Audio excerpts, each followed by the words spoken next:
자, 반갑습니다. 신경진입니다. 자, 우리가 지난 시간에 이제 반환값이 없는 함수 유닉 키워드나 그리고 매개 변수의 디폴트 값, 그죠? 그리고 매개 변수 이름과 함께 호출하는 방법, 그리고 가변인자, 즉 arg, 그죠? 키워드에 대해서 우리가 사용하는 실습을 좀 해봤고요. 자, 이번 이론 시간은 머리가 좀 아플 거예요. 왜냐하면 어려운 내용들이 좀 즐비되어 있어요. 그래서 먼저 함수형 프로그래밍에 대해서 우리가 살펴볼 필요가 있는데요. 그 전에 제가 여러분들한테 좀 말씀드릴 게 있는데, 자, 우리가 함수가 뭐죠? 엄밀히 따지면 수학에서 함수는 y는 뭐예요? f 하고 x 이렇게 되어 있죠. 그죠? 이게 함수가 수학에서 표현되는 방식이에요. 그죠? 그래서 이 뭡니까? 현대적인 우리가 현대적 지금 트렌드 프로그래밍을 이라는 것은 뭐냐면 객체지향, 물론 뒤에서 배우겠지만 객체지향 프로그래밍 하고 객체지향 프로그래밍 플러스 함수형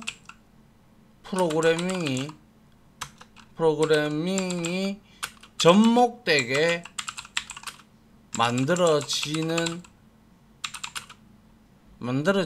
프로그램들, 이런 것들이 바로 지금 현재 그렇게 만들어져 있어요. 아시겠어요? 그래서 객체지향 프로그래밍보다 이 우리가 함수적 프로그래밍을 사용을 좀 하게 되면 대용량 데이터라든지 그런 데이터를 처리할 때 좀 유리하고요. 데이터를 우리가 래퍼 객체라고 하는데, 래퍼 객체, 근데 코틀린에서는 그렇지 않지만 하여튼 모든 게 참조형으로 하는 것을 이제 되어 있기 때문에 이거를 기본형 타입으로 바로 처리하는 거. 그리고 우리가 CPU가 멀티코어 이상들을 다 가지고 계시잖아요. 그죠? 예.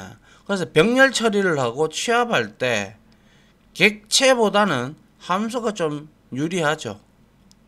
그리고 또한 우리가 이벤트, 특히 코틀린 같은 경우는 우리가 안드로이드에서 많이 사용이 되었고 구글에서 2017년도에 공식적으로 채택을 했죠. 그 이유가 뭐겠습니까? 이벤트 지향 프로그래밍까지 지향을 해주는 언어가 바로, 물론 자바도 되고 코틀린도 된다라는 거예요. 그래서 이거 우리가 어떻게 보면 이렇게 흘러왔다라고 다시 한 번 더 생각을 하시면 됩니다. 제일 처음에 우리가 절차 지향적 프로그래밍으로 시작을 하죠. 이게 C 언어에 해당이 되겠죠. C 언어 밑으로. 그 다음에 객체 지향으로 바뀌죠. 그리고 그 다음에 이제 객체 지향 플러스 함수형 프로그래밍, 이렇게 발전을 해오고 있다라는 거예요. 물론 이 객체지향이 아니라 함수형 프로그래밍에서 람다식이랑 고차함수라는 게 나오는데요. 그런 것들이 전부 2018년도에 이제 일단 자바에서 지원을 하기 시작을 했어요. JDK 1.8부터. 그래서 우리는 이러한 부분을 람다식이든 하여튼 간에 고차함수든 이런 것들을 사용을 하는 거예요. 그래서 람다식을 우리가 수용했는 이유가 뭐냐면요, 우리가 일반적으로 펑션에서 add 함수를 이렇게 만들잖아요. 그죠? 그럴 때 이름도 없앨 수 있고요. 그러니까 코드가 매우 간결해지고, 그리고 대용량 데이터에서 우리가 필터링이나 매핑해서 쉽게 집계를 할 수 있게끔 만들어 줍니다. 아직은 제가 무슨 말을 하는지 여러분들이 이해를 못할 확률이 매우 높아요. 아시겠어요? 예. 그런데 하나하나 차근차근 처음부터 이걸 다 이해한다라는 것은 무리가 있고요. 우리가 개념부터 좀 살펴보고 실습을 해 나가면 여러분들이 충분히 이해할 수 있을 거라고 생각을 합니다. 이해가 안 되면 반복을 하십시오. 이제는 트렌드 자체가 함수형 프로그래밍을 안 쓰면 안 되는 그러한 시대예요. 알겠죠? 예. 자, 한번 살펴보죠. 자, 코틀린은 함수형 프로그래밍, 즉 우리가 펑셔널 프로그래밍이라고 하는데 FP라고 줄여서 펑셔널 프로그래밍과 같이 프로그래밍과 객체지향 프로그래밍 OOP죠. 오브젝트 오리엔티드 프로그래밍을 모두 지원하는 다중 패러다임 언어이다. 물론 자바도 똑같습니다. C++도 마찬가지고요. 알겠죠? 그런데 함수형 객체지향 프로그래밍의 장점은 코드를 간략하게 만들 수 있다라는 것이 앞에서 우리가 조금 못 봤네요. 아직까지. 그죠? 실제 코틀린만 보셨다면. 근데 여러분들 중에서 자바나 혹은 C++를 공부를 하신 분이 계신다면 좀 이 내용에 동감을 하실 겁니다. 그래서 간략하게 만들 수가 있어요. 그래서 이러한 두 기법 뭡니까? 함수형 프로그래밍과 객체지향 프로그래밍은 대규모 프로그램의 설계에도 적합하여 많은 현대 프로그래밍 언어가 지향하는 언어입니다. 아시겠어요? 예. 특히 그 중에서 함수형 프로그래밍은 코드가 간략화가 되고 테스트나 재사용성이 더 좋아지면서 개발 생산성이 늘어나는 장점 덕분에 꼭 공부를 하셔야 돼요. 꼭 공부를 하고 자기 걸로 만들어야 돼요. 아시겠어요? 예, 그만큼 머리도 아프고요. 처음 맞닥뜨리면 머리가 깨지도록 아파요. 이게 무슨 내용인가도 잘 몰라요.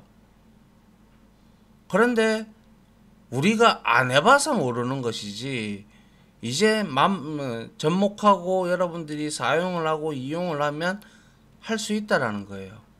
아시겠죠? 자, 그러면 먼저 함수형 프로그래밍 기법에 대해서 좀 살펴볼까 하는데요. 그 전에 다중 패러다임 언어라는 용어를 처음 들어보는 사람들이 많아요. 많을 거예요. 그죠? 다중 패러다임 언어란 한 가지 구현의, 즉 규칙이죠.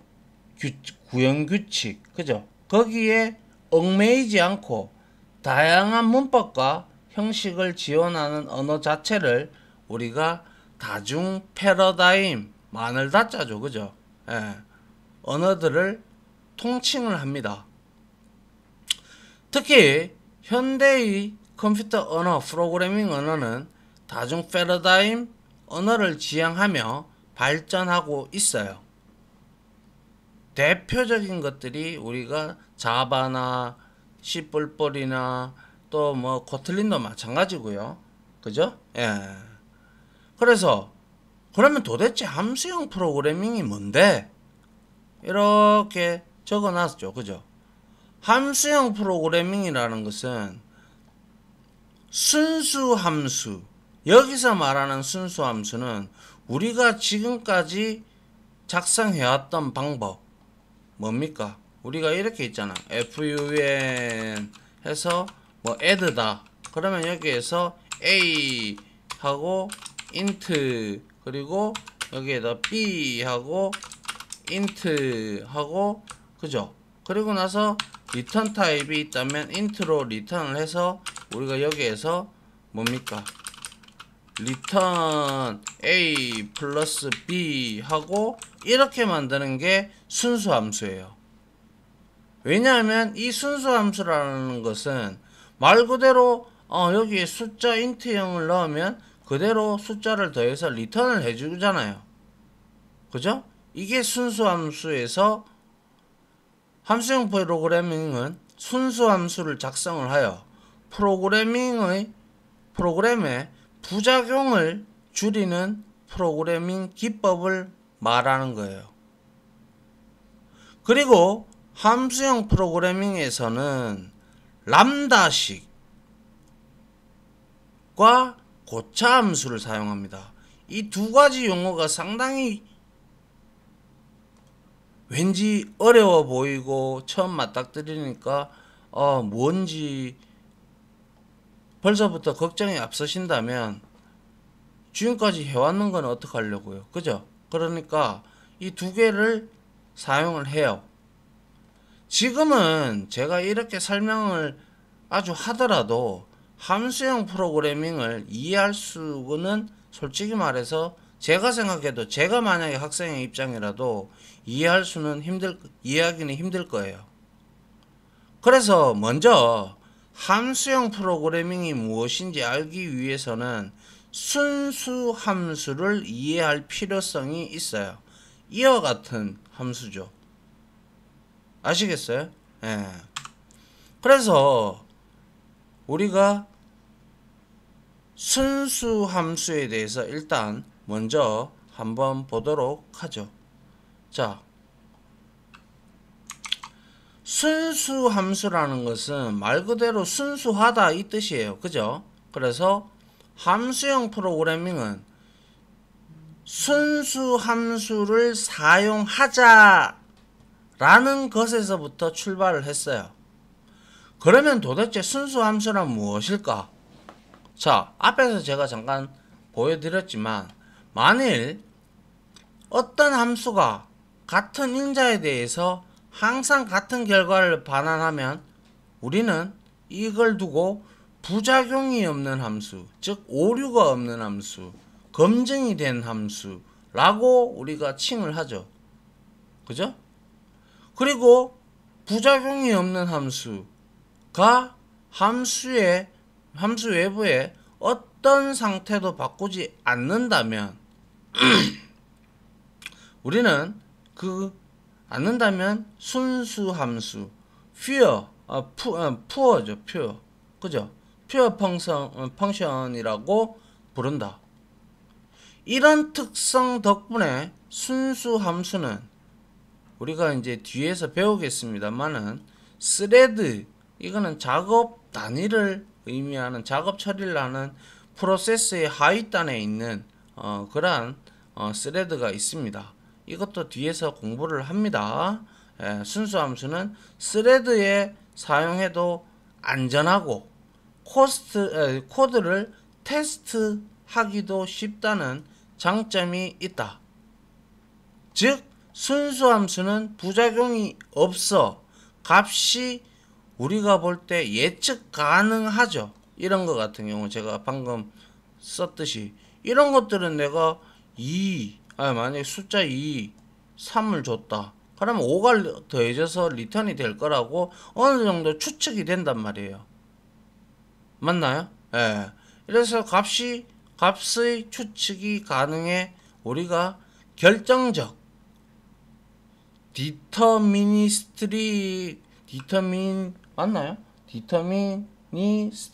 디터미니스틱이라고도 한다. 그래서 순수 함수는 그냥 여러분들이 지금까지 써왔던 함수,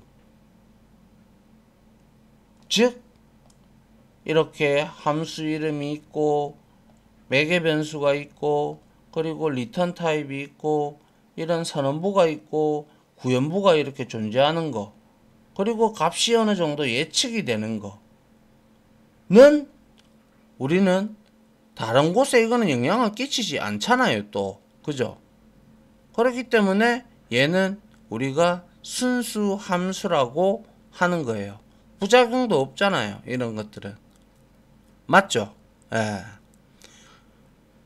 그런데 뒤에서도 제가 말씀을 드리겠습니다만은 이러한 순수 함수를 우리가 람다식으로 간단하게 나타내면 우리가 어떻게 람다식으로 나타낼 수가 있냐 하면 바로 이렇게 나타낼 수가 있어요. x 플러스 x 그리고 y 하고 그 다음에 화살표를 씁니다. 그리고 여기에다가 실행문을 적어주면 되는데 여기에서는 한 문장이기 때문에 우리가 그냥 하자면 이렇게 x 플러스 y 이런 식으로 한 줄로 이렇게 바로 나타낼 수가 있는 거예요. 아직 몰라도 좋습니다. 그냥 한번 보라는 뜻입니다. 그래서 얘는 함수의 이름이 없죠. 얘는 함수의 이름이 sum이라고 있는데 그죠? 그래서 우리가 함수의 이름이 없는 것을 anonymous function 즉 다시 말해서 익명함수라고 합니다. 그래서 람다식은 익명함수로 만들어지는데요. 일단은 순수함수부터 마무리를 짓고 하죠. 자, 그래서 순수함수는 뭐예요? 부작용이 없는 걸 말하는 거예요. 부작용이 없는 함수. 그죠? 그래서 위의 함수는 매개 변수 a와 b를 이용하여 덧셈 연산을 한 다음에 그 값을 그대로 반환하는 역할밖에 안 해요. 그죠? 그리고 똑같은 값이 인자로 전달되면 반환값도 항상 같다는 것을 우리는 여기서 예측이 가능하죠. 이것만 봐도. 그죠? 그리고 또 함수 안에서 함수 외부의 어떤 변수의 상태도 바꾸지 않죠. 근데 함수 안에서만 그렇지 함수를 호출하고 함수를 호출한 부분에서 이거를 리턴 값을 받아주면 그 값이 대입만 될 뿐이지 함수 자체만 두고 봤을 때는 그죠? 뭐 어떠한 상태를 뭐 바꾼다 이런 거는 없어요. 그죠? 즉 위 함수는 순수 함수 조건을 만족하는 순수 함수이다 라는 거예요. 다음은 순수 함수의 조건을 정리한 것인데요. 순수 함수의 조건은 같은 인자에 대하여 항상 같은 값을 반환을 하고 아울러 함수 외부의 어떠한 상태도 바꾸지 않는 것을 의미를 합니다. 이게 바로 순수 함수의 조건이 되겠습니다. 이거는 우리가 지금까지 써왔기 때문에 그러면 우리가 일반적으로 이렇게 썼던 거는 순수 함수 pure function이구나 라고 이제 우리가 이해를 했다 이거예요. 그죠? 이거까지는 여러분들이 별로 어렵지가 않을 거예요. 우리가 써왔으니까. 그죠? 근데 다음 장 이제 한번 볼게요. 이제 사실 실질적으로 프로그램이 대다수 회사에 들어가시면 개발 회사에 들어가시든 하면 프로그램이 대규모로 프로젝트가 진행이 되는 경우가 허다하게 많죠. 지금 이 시각에도 일하시는 분들도 많을 거예요. 저와 같이. 그죠? 그래서 프로그램이 커지다 보면 부작용을 완벽하게 통제할 수 있는 순수 함수를 만들기는 실질적으로 좀 어렵다. 그죠? 맞잖아요. 프로그램이 커지다 보면 부작용이 완벽하게 통제될 수 있는 순수 함수를 만들기는 어렵습니다. 딱 똑같은 인자값이 넣으면 리턴이 되는 그러한 함수만 만들기는 어렵단 말이에요. 맞잖아요. 그죠? 그래서 평소에 가능한 한 순수 함수의 가깝게 안전한 함수를 구현하려고 노력하는 것이 일단 중요합니다. 그죠? 예. 그러면 순수 함수의 조건을 만족하지 못하는 함수는 어떤 것이 있을까요? 자, 밑에 예제를 잠깐 보죠. 펑션 체크고요. 매개 변수 없어요. 리턴 타입도 없고요. 그리고 지역 변수 하나 선언해서 이거는 유저는 여기에 닷트가 있는 내용으로 봐서 얘는 사용자 정의 객체겠네요. 그리고 사용자 정의 객체에 있는 그레이드라는 함수를 호출을 했습니다. 그리고 나서 그 결과값을 테스트에 넣겠죠. 그죠? 예. 그리고 if에서 테스트가 난널이면, 널이 아니라면 프로세스 해서 테스트 값을 들고 프로세스라는 함수를 실행해라 라는 거죠. 여기까지는 우리가 해석이 된단 말이에요. 그죠? 근데 보시면 지금 여기서 체크의 외부 객체인 유저, 그죠? 유저를 사용을 했어요. 그리고 멤버 함수, 멤버 메서드인 그레이드를 호출했어요. 그런데 그 결과값이 내가 널인지 난널인지 이게 어떻게 구현되어 있는지도 모르잖아요. 그죠? 그리고 이 if문 조건문에 따라서 이것이 널이면 실행이 안 되고 널이 아니라면 실행을 시키라는 거죠. 테스트의 결과값에 따라서, 그레이드의 결과값에 따라서 이거를 실행하든지 말든지 예측이 불가능해요. 맞잖아요. 그죠? 딱 똑같은 인자값을 줘서 똑같이 호출이 된다면 문제가 없겠으나 이거는 몰라요. 그죠? 그래서 위 코드에서 체크 함수는 함수 안에서 함수 외부에 있는 유저 객체의 멤버 함수, 그레이드 함수를 실행하고 있죠. 또 그레이드 함수의 결과값을 테스트에 변수 테스트에 저장을 해서 조건문 if 테스트 난널 널이 아니라면 널이 아니어야 참인 거죠. 이걸 사용을 하고 있고요. 심지어 프로세스라는 함수는 조건을 만족하지 못하면 실행이 안 되죠. 널이 아니어야 얘는 실행을 하는 것이죠.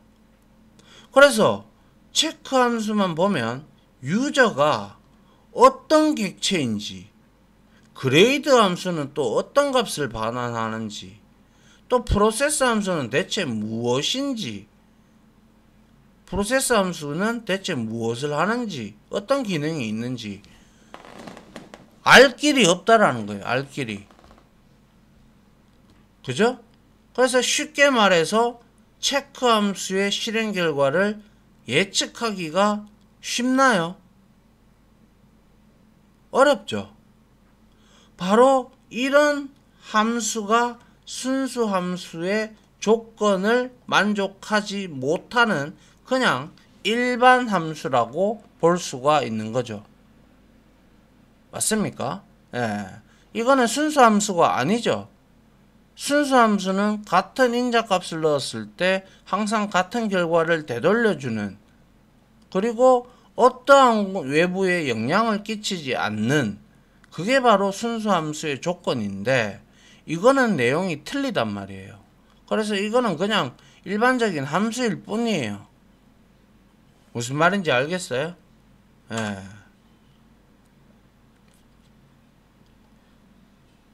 그러면 우리가 다음 장을 좀 살펴보죠. 이제 람다식이 나오는데요. 아까 좀 전에 제가 조금 보여드리긴 했는데 그때 이해를 당연히 할 수가 없었을 거예요. 자, 람다식에 대해서 한번 보죠.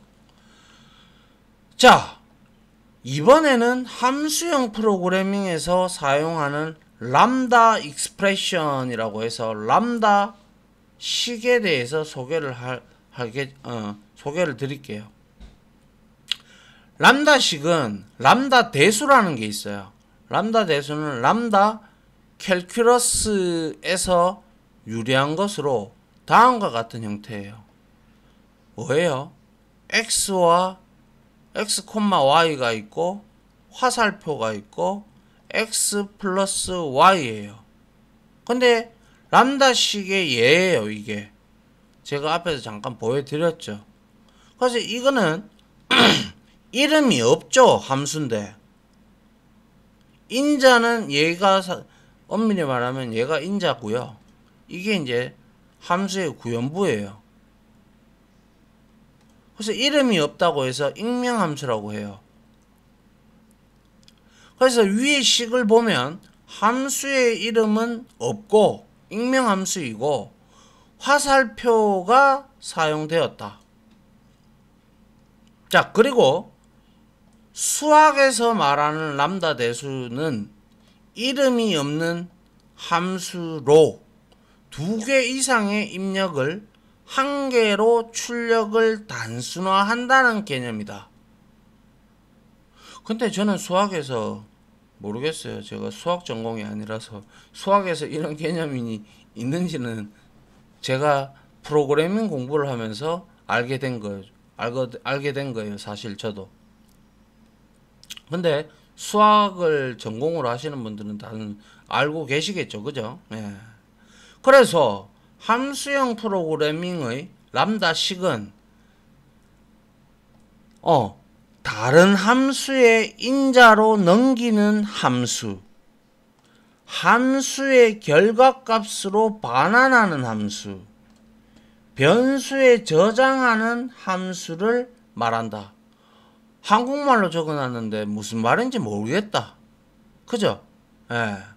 자, 여기서 중요한 단어, 함수형 프로그래밍에서의 람다식이라는 것은 우리가 함수를 호출을 할 때 통상적으로 값을 넘기든지 주소를 넘겼어요. 맞잖아요. 배열을 넘기면 주소가 넘어가고, 그리고 우리가 기본 인트 타입이나 더블 타입이나 이런 걸 넘겼지. 그죠? 근데 여기에서 람다식은 다른 함수의 인자로 넘기는 함수, 그리고 함수입니다. 함수의 결과값으로 리턴하는데, 반환하는데 값이 아니라 함수를 리턴하는 거예요. 그리고 또한 변수에다가 값을 저장하는 게 아니라 함수를 저장하는 거. 이제 조금 약간 값이 아니고 함수라는 거. 여기 조금 감이 조금은 올랐는지 모르겠네요. 함수라는 거예요. 그래서 람다식의 사용 방법은 뒤에서 살펴볼 거고요. 그럼 람다 대수는 무엇일까요? 바로 람다 대수는 함수를 이름 없이 표현하는 수학 영역을 말하며 함수의 이름이 없다. 그러면 우리는 그것을 익명함수라고 한다고 말씀을 드렸어요. 그래서 수학 영역에서 말을 하며 위키백과에는 다음과 같이 정의가 되어 있어요. 자, 람다 대수, 캘큘러스, 람다 캘큘러스는 이론 컴퓨터 과학 및 수학 논리학에서 변수의 네임 바인딩, 바인딩은 변수에다가 딱 갖다 붙이는 거예요. 접착한다라는 게, 붙인다는 게 바인딩의 의미죠. 바인딩과 대입의 방법을 이용을 해서 함수를 정의를 하고, 그리고 함수를 적용을 하고 귀납적 함수 추상화를 수행을 하고, 그리고 수학 연산에서 표현하는 형식의 체계를 의미를 합니다. 람다 대수는 임의의 튜링 기계를 시뮬레이션 할 수 있는 보편적인 계산 모델을 의미를 하는데요. 람다 대수는 계산이론, 언어학 등에서 중요한 역할을 하며 특히 프로그래밍 언어 이론의 발전에 크게 기여를 했다라는 거예요. 그리고 리스프라는 언어도 있는데요.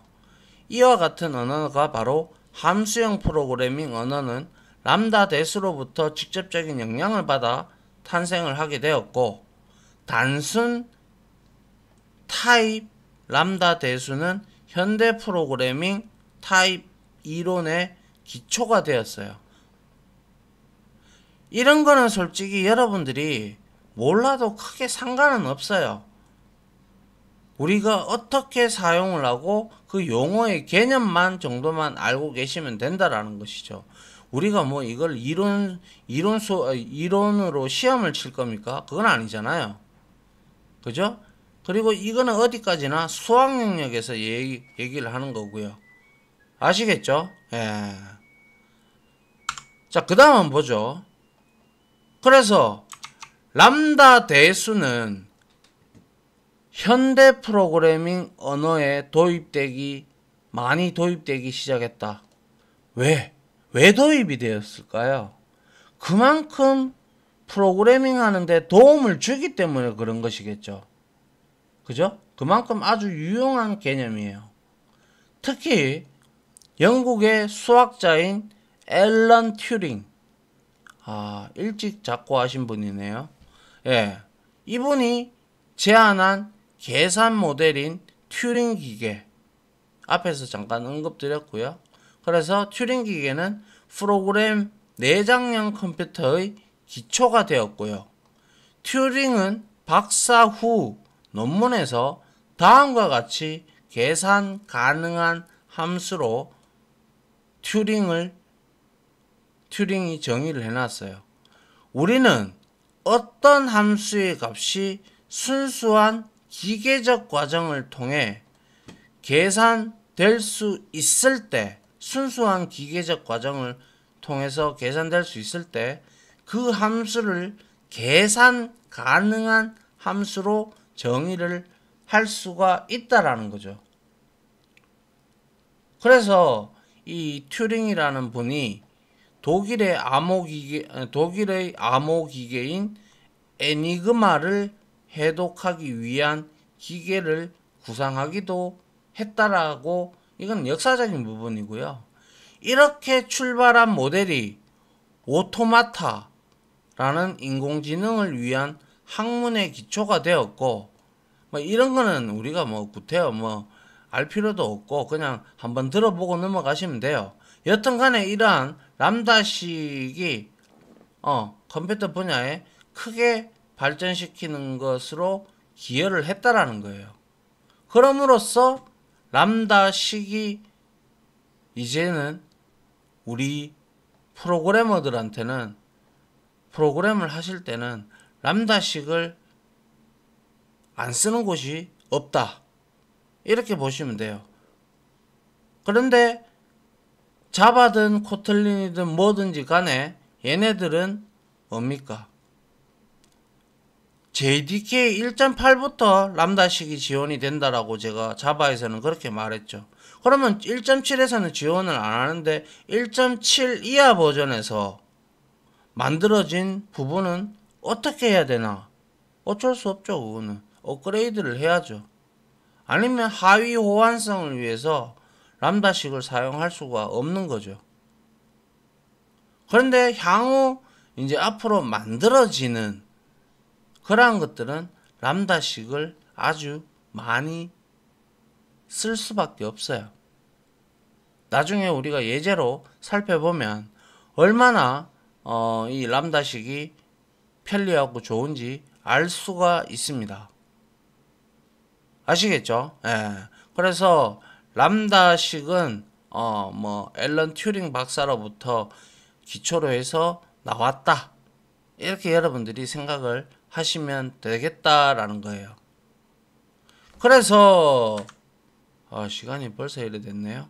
아무튼 람다식에 대한 개념, 그죠? 그리고 순수함수의 개념과 순수함수가 아닌 거, 그죠? 그리고 함수형 프로그래밍이 뭔지, 그죠? 예. 이런 것들을 개념을 여러분들이 좀 여기서 일단은 손으로라도 한 번쯤은 적어서 써보십시오. 써보시면 몰라도 써보면 생각이라는 걸 하게 되죠. 생각이라는 걸. 그죠? 생각이라는 걸 하기 때문에 한 번 더 생각을 하게 되고 하니까 일단은 요까지 하고요. 이어서 1급 객체부터 다시 또 시작해 하도록 하겠습니다. 아시겠죠? 예. 지루한 시간입니다. 앞으로 지루하지만 또 어렵습니다. 분명히 말씀드리지만, 예. 그러니까 노력을 많이 해야 된다. 아시겠죠? 예. 자, 아무튼 지금까지 강의 들어주신다고 고생 많으셨고요. 정리할 부분 반드시 많이 나왔다, 그죠? 예. 정리 좀 부탁드리겠습니다. 고생하셨습니다. 감사합니다.